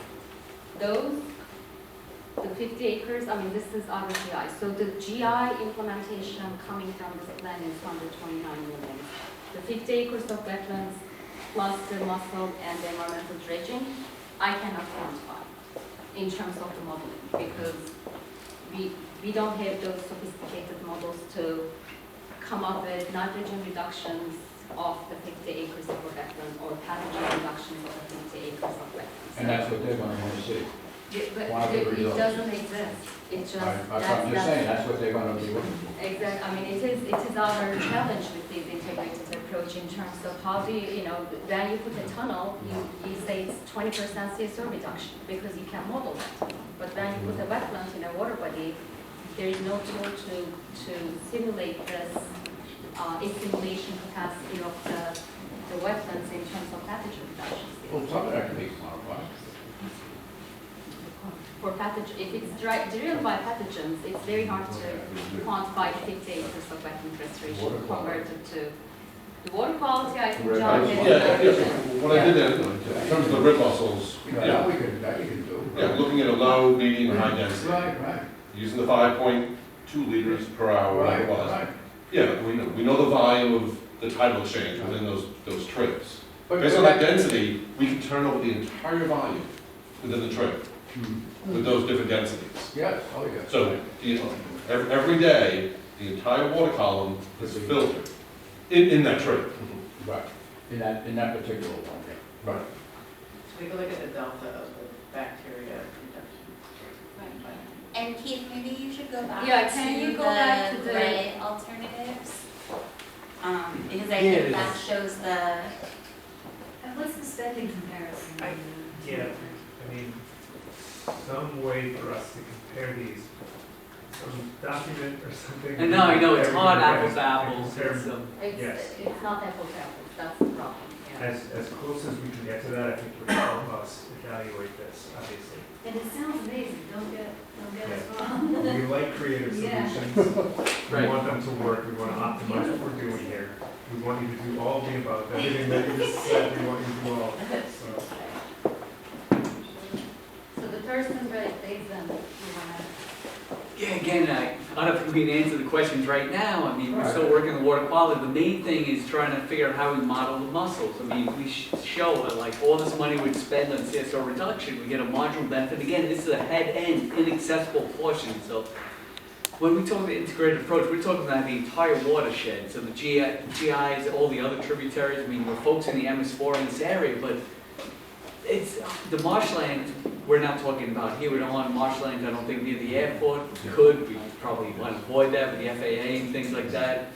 It's hard to get apples to apples, so the only thing we look apples to apples here as part of the whole plan would be trying to quantify the mussels benefit in terms of bacteria. And we brought up other benefits we're not looking at in terms of turbidity, in terms of nitrogen. Yeah, what we were doing with the rib mussels, and again, we're certainly open to modifying it, but the goal was to place them at the head ends, where, water quality is the most challenging, so Right. sticking at the head ends, Yeah. we can improve that. Yes. That doesn't mean we couldn't extend them out towards the mouth, but the goal was to stick them more in the head end. Well, Yeah, while maintaining navigation course. And, Right, right, right. but you can still put them at the other end, because you got tied in, tied out, so Yeah. it works both ways. It's going on an outgoing tide, and one with the other part, we still produce results, but not as great as the ones that were in the middle, or towards the head. Right, I again, You shouldn't give up the Oh, whole. no, what I'm saying, with the density we're targeting, Right, based on the literature of the filtering per hour, right, will exchange the entire trip volume. yeah. yeah, and I think, where you might have lost you guys is what Keith went through, was what the bottom line is, we don't have an alternative to the holistic approach. There's none. So that's, I think we should have made it more clear, is you can see there's we looked at the tunnel We alternative. try, just, yeah, But just. very expensive, but very little water hypothetical quality benefit. It ranges from 900 to Because the 1.1. biggest issue is stormwater. Exactly. Integrated plan. Exactly. Particularly Right. Bergen. Right, got it. So if we look at the traditional, there's no traditional CSO plan for this version. We're talking. Because we've built so much over the years. Like, that's the big That's like- piece too, right? It's like constantly trying to go after those remaining CSO volumes when we have spent $1 billion on really big projects that are obviously doing well. It's like, okay, what's the next step? When you have Spring Creek, when you have all of these other, Pattigan, all of these other facilities. And what lessons can we learn from the green infrastructure that we've already been building? When we've already had conversations with folks that are like, why aren't you expanding into MS4 areas? Why aren't you looking more holistically? You know, we say it all the time. Jamaica Bay doesn't really care if the pollutants come from CSO or MS4 or the sewer build out, right? It's pathogens and pollutants and storm surge and climate change and all of these different pieces to it. So In Thurston Basin, over the past 5 or 8 years, I've been involved with the high groundwater level in southeast Queens. Okay. And where are you with the idea that's been put forth, is it Arcadius or whoever? Doug Greeley. Doug, That's, yeah. with the pumping of the water out and putting it in the Thurston Basin, thereby improving the water flow. We need more fresh water into Jamaica Bay. So we went all through this thing, and I thought you were working on that. We are. And is that fitted into here? That's Because that'll help solve part of your problem. Are you talking about that? We are. We looked at it. Does anybody else know about it? Just us, okay.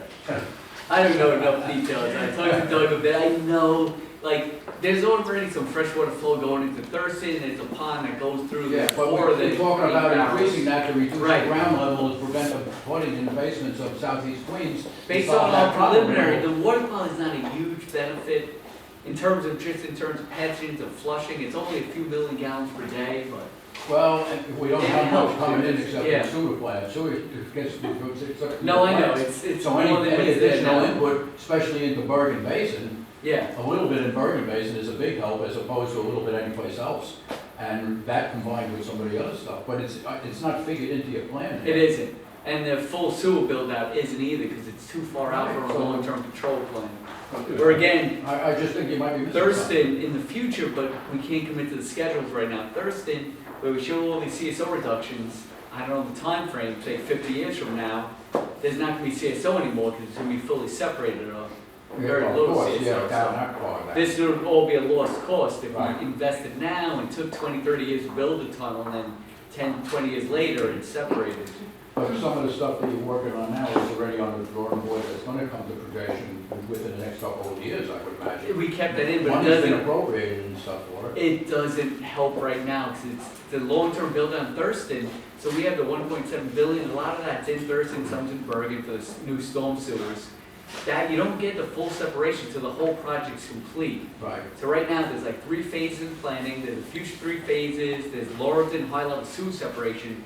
So we don't have the actual So horizon. we do have a to schedule complete though it. for years out though, right? We don't, You we don't? have a Okay. plan, not an official schedule. All right, I'm just So- thinking it might help with some of the. It does, but if we put in a long-term control plan, but then held to that schedule, and no one wants to commit to it, because they don't know what's gonna happen in the future, they don't wanna be held to a 20-year schedule, if it takes 30 years, they'll be penalized. But there is a long-term build-out, just, it is no official schedule, we have the 1.7 billion program in the next 10 years, then as the budget comes every few years, we try to update it and try to include the next phases. Is it a pilot project working right now? Is it Oh, a for pilot Doug's project working right now with the He's pump working, out? yeah. Going through the, yeah. Keep the going Doug's radial- project, yes. Radial. I forgot what you call it. Radial Okay. diameter, yeah. Yeah, He's I still called it looking. something else, I forgot to call it, He yes. works for us, by the way, now. Okay. As part of this integrated plan, could we build a schedule for this, or? We can't. Or- It's billions and billions of dollars. Oh, MS4, I'm sorry. Yes. We would for the MS4, yes. For the, If we for get the it, out To build this, build a schedule for. Yeah. the south, so what we're talking about here is the southeast Queens sewer construction. LTCP would include a schedule for these projects, and what Pinar was talking about in terms of like workshopping some of these ideas would be to work with the community on schedules for different types of projects.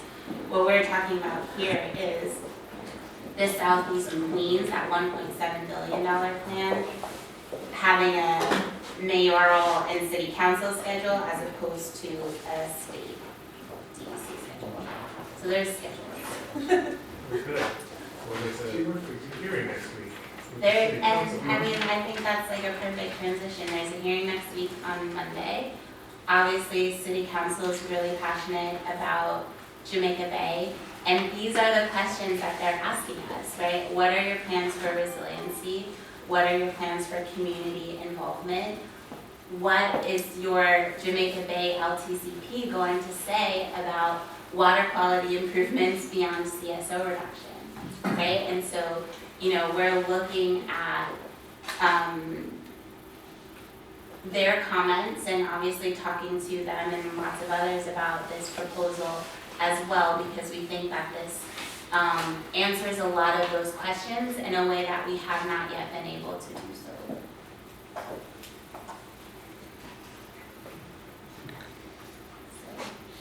So is the city council oversight going to be a good thing or a bad thing for Jamaica Bay? I think it depends on what the final bills say. I think there's been some confusion for us with the committee. So for instance, they talked about establishing a task force, and we were like, we're already on a Jamaica Bay task force. So, I think there's like some questions about what they're actually trying to achieve. I think it's good in a sense that having the Environmental Protection Committee really integrated into what's happening on the resiliency side and the water quality side just allows us to have better points of contact with them on all the different types of work that we're doing. Because a lot of times, elected officials are concerned about water main breaks or, catch basin flooding or things like that. So to have an opportunity to talk to them about all of the projects that we've been working on to date is always a good thing for us. This is in regards to the intro 750, is that what you're talking about? Yeah, Monday's hearing. So are you going to be testifying? Yeah, we'll be there. We'll be there with the mayor's office. I don't know if they know all that's going on. I don't think they know all of it I don't either. think so. Yeah. What is intro 750? So there's three bills that the Environmental Protection Committee is going to be discussing on Monday, and I don't have all of the numbers, but we can send that to you. One is about resiliency, the second is about Jamaica Bay, and the other is the geothermal study, which I think is more on the DEC side. So we'll be talking about the work that we've done to date, and also mentioning that we've come to the community to present this plan. But the Jamaica Bay bill says exactly what? What is the content of it? I don't have that memorized, but we can send you out the link to what the city council has drafted. The former or task, Julie has it. former task force, other members pointed by the mayor, some others to work on cleaning up. It's very general, clean up Jamaica Bay and its impacts on water quality. It's very general. When you look at it, it's like, I'm like, where are they going with this? Right, yeah, we were a little confused too, but then there's also the ORR piece, the resiliency piece, and I'm what. also infringing on my Jamaica Bay task force. Well, that's what I have we a task said. force there. So I think we're already going to some task force meetings. So Dan, are you gonna come on Monday and tell them You what mean your they weren't here task last force time? is? No. I'm going to send in written comments. Okay. I've been in enough of these meetings. I don't know where that one's going. But, it sort of seems like between the LTCP being due in June, the projects that we mentioned with the cloudburst study, the stormwater resiliency planning that we're doing with ORR, where John is on the water body watershed, the Jamaica Bay watershed protection plan, and sort of taking a step back in this fall to reevaluate for the future. It just sort of seemed like all of the stars are aligning for us to really think differently about Jamaica Bay than we've been able to for other LTCPs. And to find a way that, again, builds off the lessons that we've been learning in the green infrastructure program. We've been at it for about 6-7 years now. Some of the first pilots were built right here in the Jamaica Bay watershed. You know, we're doing our research and development study, looking at all of the co-benefits. And now we can take that and plug it into Jamaica Bay in a way that has more water quality benefits than it would if we just proposed a tunnel, just proposed 2 tunnels, while at the same time we're building out 1.7 billion plus in sewers in Southeast Queens over the next 20 to 30 years. So it's like, how do you speak to current water quality standards and future design and construction and future needs all at the same time? And you know, we do understand that it's confusing. There's a lot of firsts happening tonight if you think about it. It's the first time that we're presenting a recommended plan to the public before we go to the state for their approval. That's a little bit scary for some of our team here. But we're hoping that, you know, as you send your comments into us as we come back together over the next few weeks to sort of drill down into the details, that the plan we submit at the end of August. I'm getting my MS4 plan mixed up with my Jamaica Bay LTCP at the end of June, that it really reflects all of our shared goals for Jamaica Bay, not just for today, but for the future. So that's really the heart of what we're trying to get at here. The present consent orders that these are under, they don't address an integrated plan. That's right. So what's going to happen? So I think a big part of that is up to you, right? So, you know, obviously As a stakeholder, sorry to interrupt you, Yeah. but am I giving up some of my regulatory oversight with the DEC on you by going to an integrated plan? No, because we would still have schedules in our LTCP. We would still have milestones that we have to But hit. you're under a consent order now, so Yeah. that's going to have to be modified then? No, it would be if we submit the plan to the state and they approve it, then that approval letter includes, you know, our So the milestones. CSOs would and be that's- separated under the consent order and not integrated the way you're doing it here? So we're talking about 2 different things. So the consent order requires that we develop an LTCP that the state can either approve or retract. Once it's approved, if it's approved, that approval includes requirements that are tied to the LTCP. And the requirements that you're under now, they'll just be grandfathered in with that, or? Yeah, so our current consent order that has our 1.5 billion green infrastructure programs through 2030, our water body watershed They'll still facility. stay. Yes. Yeah, so Yeah, it's so- not like you're So you're not trying to sneak losing- something under on us? we're not Just- trying to This see is something. additional to Keep it, the, yeah, that's good. Yeah. And you're gonna still uphold the same water quality standards yes, that the you same, through this. the same, right. That's- Whether that's Spiegel or Terra, we don't know. Yeah, it doesn't Yeah. matter, it's just, it's a plan bounded to the same requirements of the Right. CSO. Yeah. Is that- Great. This is not like recommending a change to No. the consent order. Yeah, we still have gonna have the milestones and. See, I think that's what I would like to have seen, Yeah. with the 2 columns of, you know, And I between think we integrated, can, I think we can not work to integrated. put that together. Dan, I don't think it'll be as clean as you want it because, again, like, you know, talking about storage volumes for an 80 million gallon tank for $1 billion versus just give us some all of talking these, points like, there. ecological benefits that we're still working to quantify, right? Like I can't give you an answer on urban heat island reduction from But green those- infrastructure and all of these Those things pieces we can right know, now. you know, But we with can an know that. asterisk and, you know, cannot be quantified, blah, blah, blah, you know, Yeah, just something that's simple to look at for the layman to see. to To understand. help them make a decision on, you know, what way to go when the public comment period comes out and stuff like that. Well, that's a great transition, because the public comment period starts now, actually. Yeah. Amy, you can go to the next one. So we're going to be accepting public comments through May 14th. We understand that this timeline is tight. We understand that many of you are working on comments to our draft MS4 slump at the exact same time. But again, our proposal is due to the state at the end of June. And keep in mind that this is the first time that we'll be responding to comments and finalizing the LTCP at the same time. So that means that we can't budge on this date so that we can meet our deadline, our June 30th deadline. So, we're happy to have additional conversations with you or with other stakeholders that you think we'll take this show on the road, because we think that we have a really good case here for building off the work that's already been done in the survey. And then, of course, not only do we have to convince you, but then we have to convince the state when we submit it at the end of June.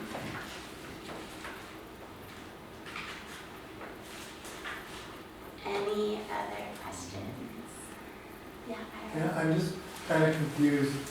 The long-term control plan doesn't have to address resiliency, but resiliency would seem, the requirements for resiliency might actually go against what you're proposing. Because building a barrier to prevent water coming into Jamaica Bay is going to affect the water quality, and bulkheads, putting bulkheads everywhere is going to Yeah, so we're not talking about bulkheading or a seawall. We're talking about wetland restoration, rib mussels. I think I see what you're saying in terms I'm confused. of sort of other conversations about resiliency, but that's not included in this Yeah, plan. I don't want to speak for the Corps, but I don't think the barrier across the inlet is so much in the forefront anymore. It's now doing these little smaller interventions around the bay. So the impact on water quality, from the barrier at least goes away. So, is that true, Dan? Not as far as I'm concerned. Well, I'm still no. for the barrier. No, but it's a true like I said, that they're going to a smaller, Everybody's problem, but they're going to a smaller intervention. yeah, That's what I'm leaning. Yeah, they're both the perimeter plan and the big barrier plan. Yeah, but timing wise, I mean, we have been working, like you said, it's hard to integrate everything together. Whatever we recommend will then go into the resiliency planning as a baseline. So it's hard to get both, it's kind of, timing's not great, but we will look at that. And like I said, we did look at it already under existing conditions, we evaluated the tidal barrier, it didn't look, I personally like it too. It's expensive to solve all the problems. It's closed 72 hours of water quality impacts, but that's very unlikely, so I think it protects a lot more than the water quality impacts, that rare occasion. Thank you. All right, well, thank you all for coming out tonight. We will be in touch on next steps. This presentation should be online by Friday. And feel free to send us comments or let us know if you have any questions. Thank you for coming out. Do you plan another meeting or anything? Yeah, I think we'll probably send you an email and see when you're free and if we're all coming over to your house. You're gonna barbecue, Dan? I heard there was a barbecue to talk about. If the weather ever changes. Right.